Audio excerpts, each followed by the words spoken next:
도대체 지금 상황이 어떻게 돌아가고 있는 건지 아무도 답을 내리지 못하고 있습니다. 지난 6월 24일 바그너 그룹의 무장 쿠데타가 발생한 지 벌써 19일이 지났습니다. 호기롭게 시작한 프리고진의 반란은 모스크바 지처까지 진격에 성공했음에도 고작 하루 만에 끝나면서 많은 사람을 허탈하게 했는데요. 우크라이나 전쟁의 분수령이 될 수도 있는 순간이었기에 수많은 군사 관계자 전문가들은 물론이고 각국의 정부를 포함한 각계각층의 사람들이 바그너 그룹의 동태에 온 촉각을 곤두세웠습니다. 하지만 예상과는 너무도 다르게 이렇다 할 소요 사태조차 없이 반란은 진압되었고 프리고진은 망명을 선택했는데요. 오죽하면 전세계 SNS가 프리고진의 우당탕 모스크바 여행기라며 바그너 그룹의 쿠데타를 비웃는 여론으로 들끓었을 정도입니다. 그런데 19일이 지난 지금 러시아의 상황이 이상하게 돌아가고 있습니다. 오히려 무장 반란 당시보다 더 큰 혼란이 러시아를 덮치고 있는데요. 언뜻 우크라이나 전쟁이 끝날 수 있는 호기가 아닌가 싶지만 문제는 이 변수가 도대체 어디로 튈지 아무도 예측할 수 없다는 것입니다. 그래서 준비했습니다. 오늘은 러시아를 덮친 혼란과 왜 이런 일이 생길 수밖에 없었는지 그 이유에 대해 알려드리겠습니다.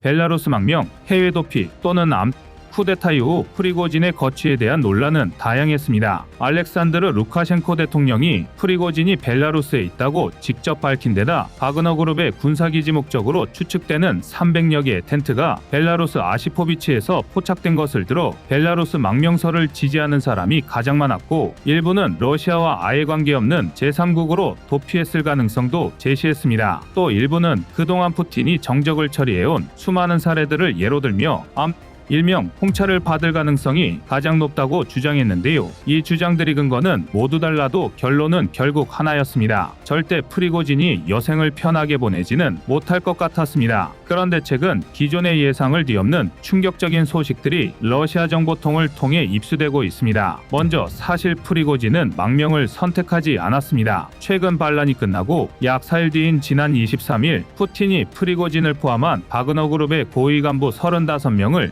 크렘린궁으로 초청해 무려 3시간 동안 직접 면담을 진행했다는 게 밝혀졌습니다. 이에 크렘린궁은 사실을 인정하면서도 푸틴 대통령이 회동을 통해 우크라이나 전장에서 세운 바그너 그룹의 전과를 평가하고 무장 반란에 대한 견해를 밝혔다. 바그너 지휘관들은 여전히 푸틴 대통령님을 위해 싸울 것을 맹세했다고 전했는데요. 쉽게 말해 푸틴이 압도적인 카리스마를 발휘해 프리고진의 만용을 포용하고 바그너 그룹을 휘어잡았다는 주장이었습니다. 물론 이런 얼토당토하는 얘기를 믿는 사람은 아무도 없었는데요. 결과론적으로 보면 푸틴이 애걸복걸해 바그너 그룹의 잔존을 얻어낸 꼴로 보입니다. 그도 그럴 게 지금 우크라이나 전쟁, 나아가 러시아 국방력의 키를 쥐고 있는 건 다름 아닌 바그너 그룹입니다. 민간 군사기업 통칭 PMC는 일반적으로 알려진 것과 다르게 용병어뿐만 아니라 군사경제적 필요성에 따라 보안, 경호 등 무력이 필요한 다양한 임무를 수행합니다. 아예 넓은 의미로 중무장한 경호원까지 PMC로 표현하는 전문가가 있을 정도인데요. 본격적인 시작은 영국의 식민지 경영에서 시작되었지만 분쟁 지역에 파견되어 한 국가의 이득을 대변하는 전쟁 대리업으로서 PMC의 명성을 높이기 시작한 건 프랑스의 외인 부대였습니다. 반면 러시아 그리고 프리고진의 바그너 그룹은 PMC의 문제점을 본격적으로 국제사회에 알리기 시작한 집단입니다. 러시아 특수부대 출신 전역자가 주축이 된 바그너 그룹은 러시아의 외교적 책임을 피하기 위해 설립되었습니다. 2013년 프리고진이 소유했던 러시아 정권의 여론조작 회사가 바그너 그룹의 모태라는 걸 생각하면 그 목적을 짐작하기가 어렵지 않은데요. 심지어 바그너 그룹은 2016년 미국 대통령 선거 여론조작에도 개입한 것으로 파악되고 있습니다. 이처럼 바그너 그룹은 국제적 책임을 부인하고 러시아 내부 여론의 악화를 방지하기 위해 활용되었는데요. 놀랍게도 러시아 내부에서 일단은 PMC가 불법이기 때문에 바그너 그룹에 대한 실제 공문서나 일체의 서류는 존재하지 않고 세금까지 추정되지 않습니다. 이 덕에 공식으로 러시아는 바그너 그룹의 존재를 부인하면서도 이들을 크림반도 강제합병에 동원하거나 시리아 리비아 내전을 비롯해 수단, 말리, 콩고민주공화국, 모잠비크, 마다가스카르 등의 분쟁에 개입했습니다. 일반적인 시각에서 보면 이게 무슨 눈 가리고 아웅이나 다름없는 꼴인가 싶으실 텐데요. 하지만 미국이 다른 나라의 내전에 개입하기 위한 명분을 만드는데 얼마나 큰 노력을 쏟아붓고 있는가를 생각하면 오히려 러시아의 방법이 얼마나 속이 편한 방법인지 짐작하기 짐작할 수 있습니다. 게다가 서글픈 말이지만 전쟁은 돈이 됩니다. 일례로 바그너그룹은 아프리카의 내전에 깊이 관여하면서 2022년부터 중앙아프리카에서 광산 사업을 상당히 크게 확장하기 시작했습니다. 미 정보기관에서 추적한 정보에 따르면 이 광산 사업에서만 무려 10억 달러, 하나 약 1조 2,900억 원 이상의 채굴 수익을 올린 것으로 파악되고 있습니다. 앞서 말씀드렸듯이 바그너그룹은 공식적으로 존재하지 않기 때문에 이 천문학적인 수익은 모두 불법 세탁되어 추적할 수 없는 검은 돈이 되었는데요. 전문가들은 바그너그룹의 무장 수준이 러시아 정규군보다 높았던 점, 대량의 죄수병을 운용할 수 있었던 점을 예로 들며 이 중 상당수가 불법 무기 구매 자금으로 활용되었을 것이라 추측하고 있습니다. 심지어 바그너그룹이 아프리카와 중동 등지에서 군사활동으로 벌어들인 수익 중 일부가 우크라이나 전쟁 비용으로 충당되었을 것이라 보고 있는데요. 이외에도 2018년 아프리카에 쇼핑센터, 문화센터를 건설하거나 각종 부동산 거래에 개입하면서 얻은 불법적 소득이 러시아의 전쟁 수행 능력 향상에 적지 않은 영향을 끼쳤을 것으로 추정됩니다. 실제로 지난 2022년 12월 미 국무부가 성명을 통해 바그너그룹의 불법적 초국가적 활동을 저지하겠다고 발표한 이후 수출 통제를 시행하자 러시아의 보급 부족이 가속화되기도 했는데요. 가뜩이나 우크라이나 전쟁의 책임론이 불거지고 있는 상황에서 푸틴은 전 세계에 퍼져 있는 바그너그룹이라는 돈줄을 절대 놓칠 수 없는 상황입니다. 문제는 푸틴의 이런 조급함이 러시아를 분열시키고 있다는 것입니다. 현재 프리고진은 벨라루스도 제3국도 아닌 그의 고향 상트페테르부르크에 머무는 것으로 추정됩니다. 지난 6일 벨라루스 루카셴코 대통령이 프리고진이 상트페테르부르크와 모스크바에 자유롭게 오가고 있다고 발언했기 때문입니다. 흥미로운 점은 상트페테르부르크가 푸틴의 고향이기도 하다는 점인데요. 현재 러시아는 크게 프리고진파와 푸틴파가 나뉘어 대립하고 있습니다. 그런데 그 분위기가 심상치 않습니다. 쿠데타가 있었던 지난 6월 24일 25일 러시아 46개 주 중 17개 주가 프리고진을 지지했고 푸틴을 지지하는 주는 절반에 못 미치는 21개 주에 불과했습니다. 나머지 8개 주는 양측의 지지율이 엇비슷하게 나타나며 중립을 지켰는데요. 더군다나 푸틴은 자신의 고향이자 러시아 제2도시인 상트페르부르크의 지지층을 잃고 모스크바에만 의존하고 있으며 다게스탄주는 프리고진 지지율이 무려 97%에 육박했습니다. 러시아 사회가 극명하게 이분되고 있다는 게 증명된 것입니다. 이에 키릴로 부다노우 우크라이나 국방정보국 국장은 러시아의 내전 발생 가능성이 상당히 커졌다고 주장하고 있는데요. 이뿐만이 아닙니다. 최악의 경우 프리고진이 반란 과정에서 핵배낭을 취득했을 가능성을 배제할 수 없습니다. 실제로 바그너그룹의 모스크바 진격 당시 약 10여 대의 군용 차량이 대여를 이탈해 보로넷이 45기지가 소재한 칼로바야 마을까지 접근한 게 확인되었습니다. 이 과정에서 러시아군 헬기가 2대가 격추돼 파일럿이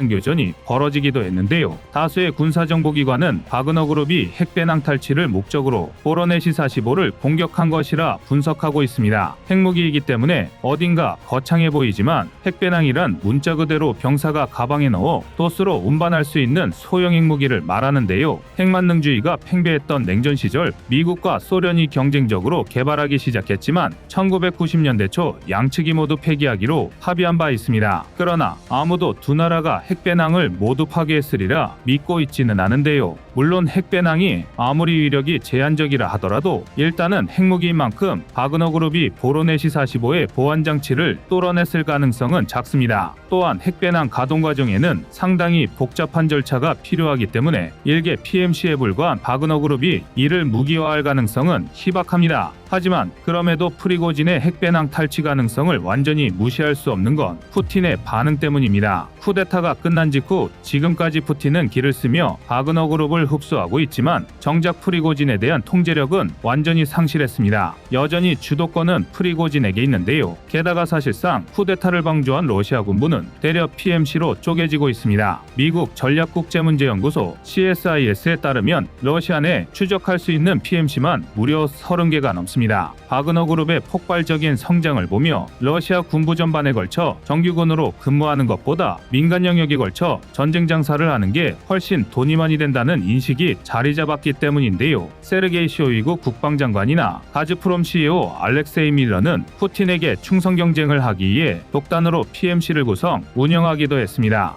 절대 건강한 생태계라고 볼 수는 없지만 국가의 기능이 정상적으로 작동할 때 이게 큰 문제가 되지는 않습니다. 일례로 많이들 모르고 계시지만 대한민국에조차 PMC가 존재하고 있습니다. 심지어 2010년대는 국가 차원에서 미래 성장 동력과 일자리 창출을 이유로 국내 민간 군사 기업을 육성하겠다는 계획을 발표한 적이 있을 정도인데요. 놀랍게도 당시 국내에서는 PMC 붐이 일었고 이때 10여 곳의 민간 군사 기업이 탄생하기도 했습니다. 이 중 대부분은 국내 실정상 도산했지만 일부는 살아남아 경호업이나 소말리아의 화물선 경비, 전술 컨설팅 등으로 사업을 확장하면서 상당히 규모가 커졌습니다. 특히 엘스왓은 롯데에서 운영하는 민간 테러 대응팀으로서 지금도 롯데월드타워에서 근무 중인 걸 확인할 수 있는데요. 이러한 PMC는 민간의 형태이긴 해도 전투 단위를 수행할 수 있는 무력 집단이기 때문에 반드시 국가의 강력한 통제를 받아야 합니다. 만약 내전이 일상처럼 벌어지는 아프리카의 소국처럼 PMC에 대한 의존도가 지나치게 높아지거나 정규군이 PMC보다 전쟁 수행 능력이 떨어진다면 쿠데타가 발생할 가능성이 적지 않습니다. 특히 전쟁 중에 일어나는 민간인 학살 등의 전쟁 범죄에 있어 PMC는 법인을 해체하고 새로 만들면 책임 소재가 불분명해져 버리기 때문에 상당히 강도 높은 견제가 필요합니다. 이 때문에 국가의 기능이 정상적으로 작동해야 한다는 단서 조항이 붙는 건데요. 그러나 이미 눈치채셨겠지만 러시아는 방금 말씀드린 모든 부분에서 실패했습니다. 우크라이나 전쟁에서 러시아 정규군은 바그너 그룹의 SOS를 칠 정도로 형편없는 전투력을 보여줬고 푸틴은 오히려 바그너 그룹의 전쟁 범죄를 부추겼습니다. 그리고 그 결과가 쿠데타였고 일개 PMC 때문에 국가의 존립이 위태로운 게 작금의 사태인데요. 스스로를 마지막 황제라고 일컬었던 푸틴이 과연 작금의 사태를 수습할 수 있을지 귀추가 주목됩니다. 여러분의 생각은 어떠신가요? 이상 꺼리튜브였습니다.